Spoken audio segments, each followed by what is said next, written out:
Nous avons déjà vu les deux premières parties du livre de l'Apocalypse, le premier chapitre, les choses que Jean a vues, et le deuxième et le troisième chapitre du livre de l'Apocalypse, les choses qui sont, c'est-à-dire l'histoire terrestre de l'Église du Seigneur Jésus-Christ. Comptez du quatrième chapitre jusqu'à la fin du livre complètement, c'est la troisième et la dernière partie du livre, les choses qui doivent arriver après elles.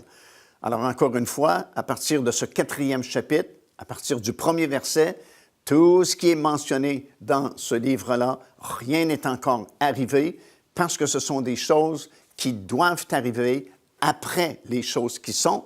Et les choses qui sont, bien sûr, comme nous l'avons vu, c'est l'histoire terrestre de l'Église du Seigneur Jésus-Christ.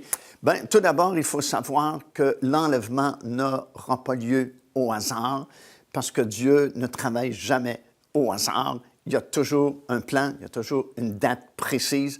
Par exemple, lorsque Jésus est né, il y avait une date précise pour sa naissance. Nous lisons effectivement dans l'Épître de Paul aux Galates, dans le quatrième chapitre et au verset 4, ça dit que lorsque les temps furent accomplis, Jésus est né d'une femme sous la loi. Alors, il y avait une date précise pour la naissance du Seigneur Jésus-Christ.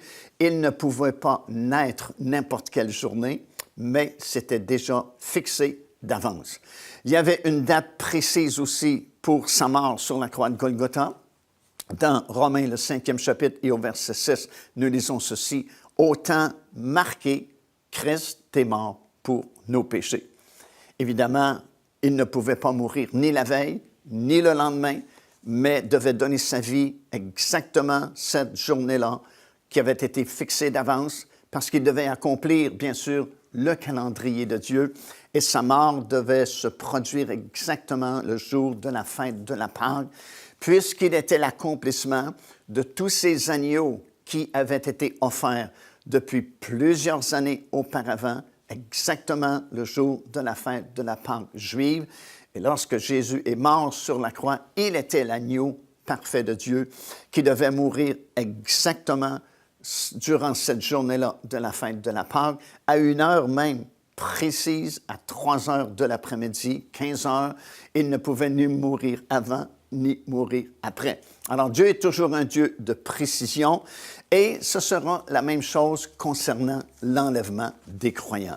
Dieu ne décidera pas à la dernière minute. Bon, c'est bien, aujourd'hui, nous allons aller chercher les croyants, chercher l'Église. Non, il y a une date précise également que Dieu seul connaît. Alors là, il faut faire attention parce que depuis toujours, certaines personnes se sont permises de fixer des dates précises, un mois précis, puis une journée précise pour l'enlèvement de l'Église. Et ils se sont tous trompés parce que, bien sûr, la parole de Dieu nous met en garde contre cela, ces prédictions-là, puisque Jésus lui-même a dit « Seul le Père connaît la journée précise ». D'un autre côté, nous savons que l'enlèvement aura lieu exactement le jour de la fête des trompettes parce qu'on doit respecter le calendrier de Dieu. Lorsqu'Israël est sorti d'Égypte, Dieu lui a donné un calendrier. Dieu lui a enseigné au sujet de l'agriculture parce qu'il devait conduire son peuple dans le pays de Canaan. Et dans le pays de Canaan, ils vont cultiver la terre. Et Dieu a donné un calendrier annuel pour les semailles et les moissons dans le pays. Et ces semailles et ces moissons devaient coïncider avec 3 grandes fêtes annuelles que Dieu avait établies, la fête de la Pâque, la fête de la Pentecôte et la fête des tabernacles à l'automne. Et toutes ces grandes fêtes-là, ces 3 grandes fêtes-là, qui en fait se subdivisent pour former 7 fêtes, comme nous le savons, c'était des images, c'était des représentations de ce que le Seigneur Jésus-Christ devait accomplir un jour. Alors déjà, il a accompli la fête de la Pâque, il a accompli la fête des prémices, il a accompli la fête de la Pentecôte. Il reste la fête des trompettes, la fête des expiations et la fête des tabernacles à venir. Et nous savons que l'enlèvement se fera exactement le jour de la fête des trompettes. Sauf qu'il il y a eu tellement de changements dans les calendriers du monde et même dans le calendrier juif que personne ne peut prédire une date exacte, une date précise pour la véritable fête des trompettes que Dieu seul connaît. Mais selon le calendrier de Dieu, l'enlèvement de l'Église se fera exactement le jour de la fête des trompettes. Lorsqu'il reviendra, à peu près 7 ans plus tard, ce sera exactement le jour de la fête des expiations.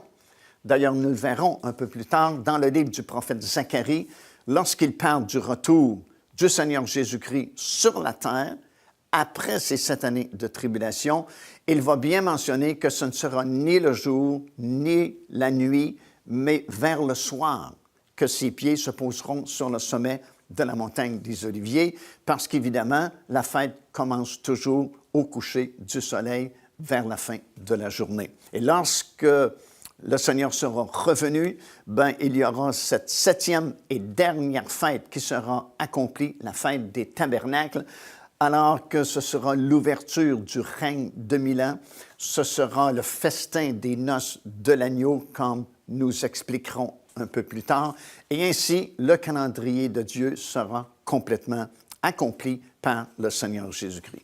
Alors, lorsque Christ est mort sur la croix, encore une fois, ce n'était pas une journée fixée au hasard, mais c'était exactement pour accomplir la fête de la Pâque.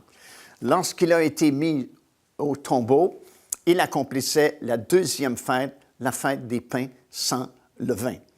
Et lorsqu'il est ressuscité d'entre les morts, c'était exactement la fête des prémices.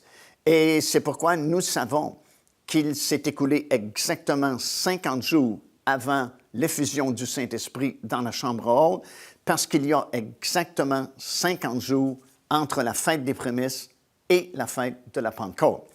Dans le livre des Actes des Apôtres, nous lisons bien qu'après sa résurrection, lorsque la fête des prémices fut accomplie par la résurrection du Seigneur Jésus-Christ, ce dernier a vécu pendant 40 jours avec ses disciples, étant dans son corps glorieux.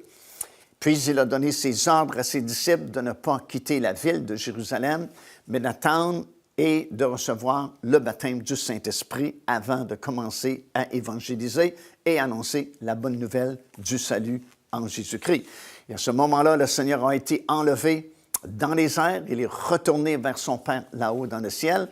Et c'est pourquoi nous savons que les disciples, les 120 quelques disciples qui sont restés à Jérusalem pour attendre la venue du Saint-Esprit, ont dû attendre 10 jours parce qu'il y a toujours exactement 50 jours entre la fête des prémices et la fête de la Pentecôte.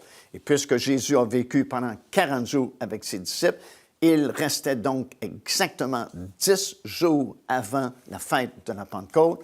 Et c'est en cette journée-là que le Saint-Esprit est venu sur les 120 disciples dans la chambre haute, accomplissant cette 4e fête-là du calendrier de Dieu, la fête de la Pentecôte. Remarquez que les 3 premières fêtes concernent la première venue du Seigneur Jésus-Christ, la Pâque, les pains sans levain et la fête des prémices, qui ont toutes été accomplies par la mort, l'ensevelissement du Seigneur et sa résurrection. Puis 50 jours plus tard, ce fut l'accomplissement de la fête de la Pentecôte. Et les 3 dernières concernent la 2e venue du Seigneur Jésus-Christ. Il viendra dans les airs le jour de la fête des trompettes. Il reviendra sur la terre avec tous ses rachetés exactement le jour de la fête des expiations. Et ce sera l'ouverture du règne de 1000 ans, l'établissement du royaume de Dieu, exactement lorsque la fête des tabernacles sera accomplie par le Seigneur Jésus-Christ. Alors, les 3 premières fêtes du calendrier de Dieu concernent la première venue du Seigneur Jésus. Les 3 dernières fêtes du calendrier de Dieu concernent la 2e venue du Seigneur. Et entre les 2 blocs, les 3 premières et les 3 dernières, c'est la fête de la Pentecôte parce que c'est le temps de l'Église, c'est l'époque de l'histoire terrestre de l'Église du Seigneur Jésus-Christ, qui a été fondée lors de l'effusion du Saint-Esprit le jour de la Pentecôte et qui sera enlevée lorsque la fête des trompettes se produira. Alors, vous avez un calendrier ici, et c'est pourquoi nous savons que l'enlèvement ne se fera pas au hasard, mais se fera exactement selon le calendrier que Dieu a établi avec son peuple, le peuple d'Israël. C'était la même chose, comme j'ai mentionné, pour sa naissance, c'était la même chose pour sa crucifixion, et ce sera la même chose pour l'enlèvement des croyants, et ce sera la même chose pour son retour sur la terre avec tous ses saints, tous ses rachetés, et ce sera finalement la même chose pour l'ouverture du millénium, la célébration de la 7e et dernière fête du calendrier de Dieu, la grande fête des tabernacles où nous nous réjouirons ensemble. Cherchons maintenant à savoir si cet enlèvement se produira avant cette période des 7 années de tribulation de la fin, soit au milieu de cette période, ou complètement à la fin, après ces 7 années de tribulation mondiale. Bien, procédons par élimination, ce sera plus facile de cette façon-là. Si l'Église doit traverser les 7 années de tribulation, ici sur la terre, et n'être enlevée qu'à la fin des 7 années de tribulation, bien, premièrement, l'enlèvement n'est pas vraiment une espérance bénie. Et c'est ce que Paul a enseigné à Tite dans le 2e chapitre du livre de Tite, dans le verset 13. Lorsque Paul parle de ce glorieux enlèvement, il mentionne que c'est une espérance bénie. Alors, si l'Église doit traverser les 7 années de tribulation et n'être enlevée qu'à la fin, ben, ce n'est pas vraiment une espérance bénie parce que tout sera terminé après les 7 années de tribulation. Deuxièmement, si l'Église devait traverser ces 7 années de tribulation, c'est vraiment étrange qu'à partir du 4e chapitre du livre de l'Apocalypse jusqu'à la toute fin, 22e chapitre, et dans cette longue 3e partie du livre de l'Apocalypse, nous avons la description de ces jugements de Dieu, la colère de Dieu qui va tomber sur les habitants de cette planète. C'est vraiment étrange qu'il n'y a pas un seul verset qui mentionne l'Église. Le mot « Église » n'apparaît plus à compter du 4e chapitre jusqu'à la fin du livre de l'Apocalypse. Je crois que la moindre des choses, si l'Église devait traverser ces 7 années de tribulation, et ce seront des années très intenses de tribulation, la moindre des choses, c'est qu'il y ait au moins certaines exhortations ou versets où nous pouvons puiser de l'encouragement pour persévérer durant ces 7 années-là. Mais non, aucun verset, le mot « Église » n'apparaît même plus à compter de ce 4e chapitre-là. Maintenant, ce qui est encore plus fort, c'est que si l'Église devait traverser ces 7 années de tribulation, bien, c'est étrange vraiment parce que, alors, les âmes des martyrs, ceux qui auront donné leur vie en martyr au début des 7 années de tribulation et vraiment tout au long de cette période de tribulation, seraient rendus au ciel avant l'Église. Si l'Église devait traverser les 7 années de tribulation, alors la grande foule innombrable du 7e chapitre du livre de l'Apocalypse qui arrive au ciel, ben, serait au ciel aussi avant l'Église du Seigneur. Si l'Église devait traverser les 7 années de tribulation, les 144 000 Juifs qui seront scellés dans la première partie des 7 années de tribulation seraient rendus au ciel également, puisque nous les voyons dans le 14e chapitre étant sur la montagne de Sion, là-haut dans le ciel, ben, ils seraient rendus au ciel aussi avant l'Église du Seigneur. Et si l'Église devait traverser les 7 années de tribulation, la grande moisson de la terre qui se produira vers la toute fin de ces 7 années de tribulation, alors qu'un ange circulera autour du globe et prêchera un évangile éternel, et plusieurs millions de personnes accepteront le message qui sera prêché par cet ange à la fin des 7 années de tribulation, seraient eux aussi rendus au ciel avant l'Église. Alors, c'est vraiment impossible parce que ça briserait, ça contredirait le principe des prémices que Dieu lui-même a établi. Parce qu'en effet, lorsqu'Israël est sorti d'Égypte, comme j'ai mentionné précédemment, Dieu a établi un calendrier pour eux concernant les semailles et les moissons, parce qu'ils devaient cultiver la terre dans le pays promis. Et Dieu a établi un principe qui s'appelle le principe des prémices, qui est mentionné dans le livre du Lévitique, dans le chapitre 23 et au verset 10. Voici ce que nous lisons. Dieu dit à son peuple, « Quand vous serez entrés dans le pays que je vous donne et que vous y ferez la moisson, vous apporterez au sacrificateur une gerbe, prémisse de votre moisson. Il agitera de côté et d'autre la gerbe devant l'Éternel, afin qu'elle soit agréée, et le sacrificateur l'agitera de côté et d'autre le lendemain du sabbat. » Alors, voilà un principe fondamental que Dieu va établir concernant les semailles et les moissons. Et ce principe signifie ceci: lorsque Israël va cultiver la terre, tout d'abord, nous savons que Dieu avait établi 3 moissons annuelles. D'abord l'orge, ensuite le blé, et à l'automne, les autres fruits qui prennent plus de temps à mûrir, comme les olives, les raisins, et ainsi de suite. Et cela coïncidait avec les 3 grandes fêtes, la Pâque, la Pentecôte et la fête des Tabernacles. Autrement dit, la première moisson, c'était à l'occasion de la fête de la Pâque, et c'était l'orge. La deuxième moisson, c'était à l'occasion de la fête de la Pentecôte, et c'était le blé. Et la troisième et dernière moisson annuelle, c'était vers l'automne, qui coïncidait avec la fête des Tabernacles et consistait dans tous ces autres fruits que j'ai mentionnés. Mais le principe est celui-ci. Lorsque, par exemple, la première moisson était mûre pour être moissonnée, l'orge, personne ne pouvait moissonner son champ d'orge à moins préalablement de prendre des échantillons ou des prémices de son champ d'orge et apporter ces gerbes-là au sacrificateur qui devait agiter la gerbe d'orge devant l'Éternel afin que celle-ci soit agréée par l'Éternel.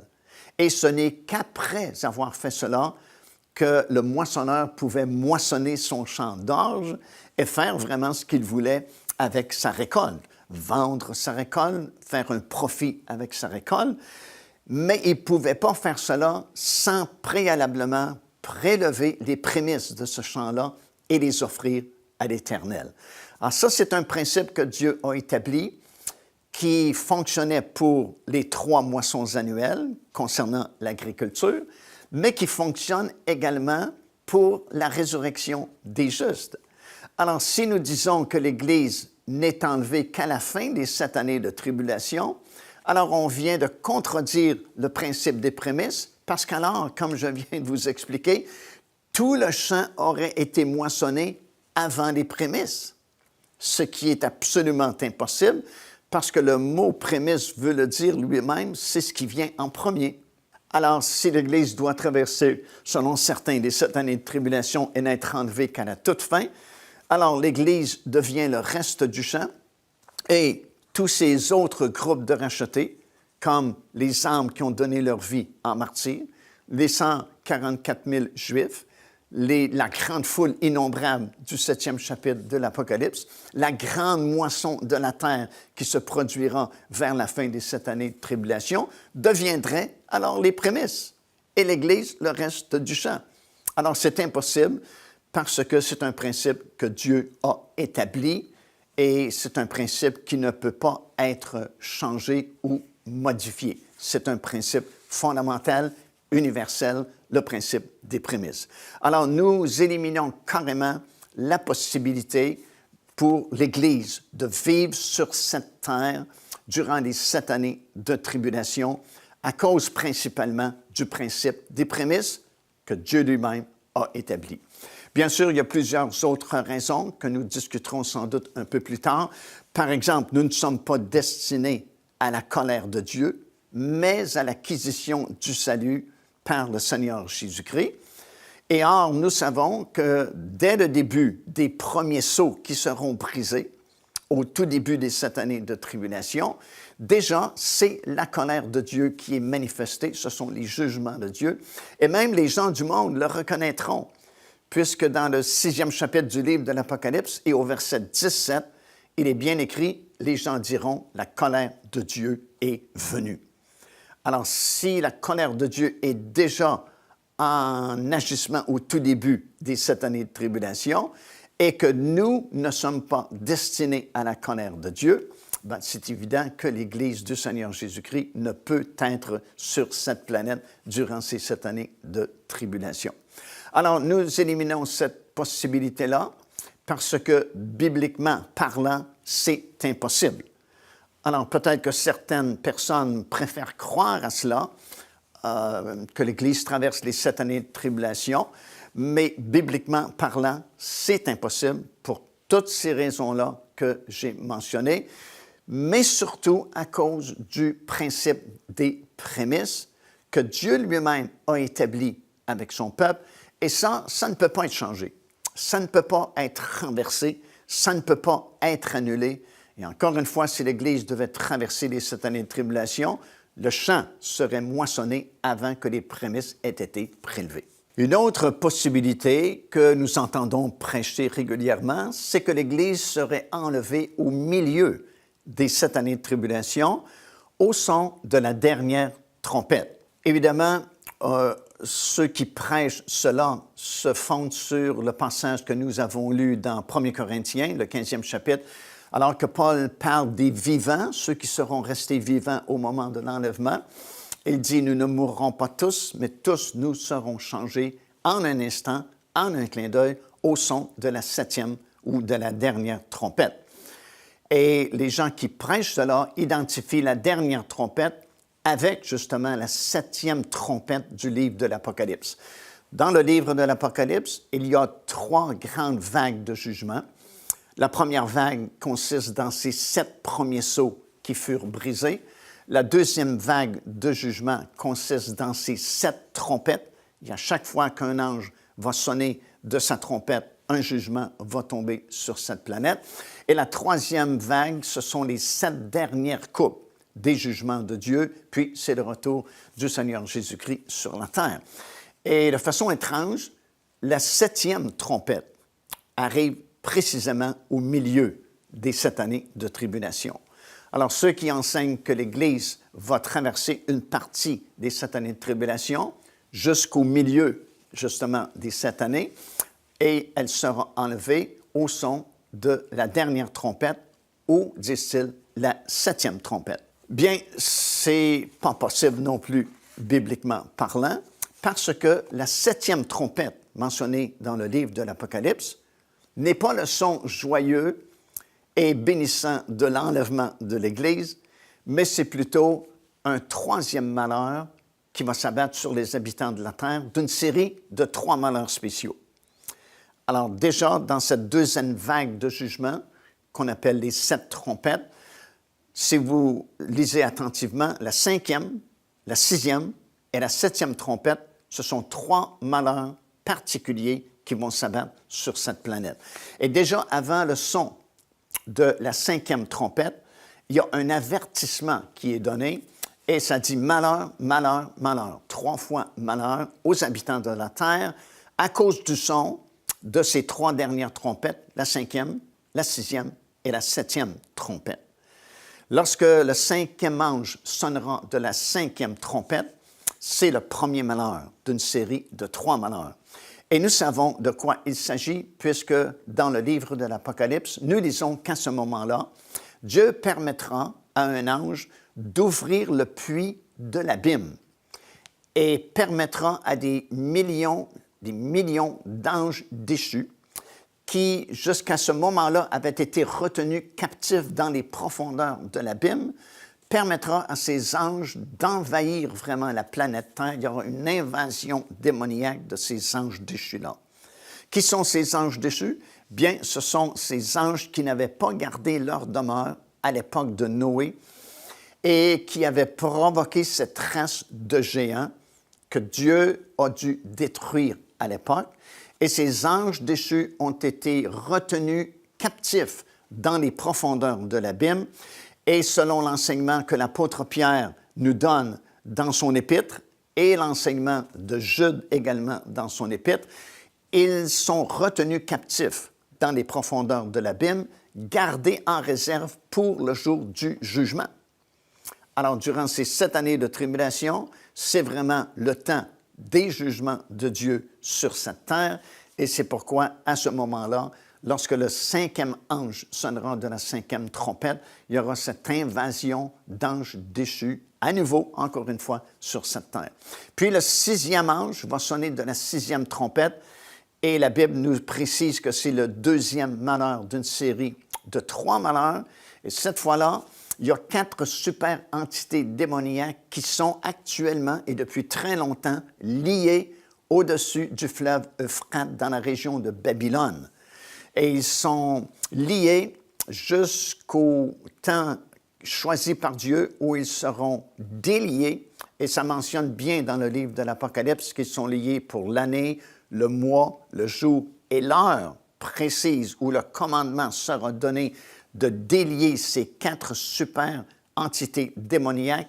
Et lorsqu'ils seront déliés, ils provoqueront une armée de 200 millions de cavaliers démoniaques qui envahiront également la planète Terre. Alors, quand on parle d'enlèvement glorieux, ben, ça ne peut pas se produire à ce moment-là parce que c'est un déferlement vraiment de démons et d'entités démoniaques qui envahiront la planète lorsque ces anges sonneront de leur trompette.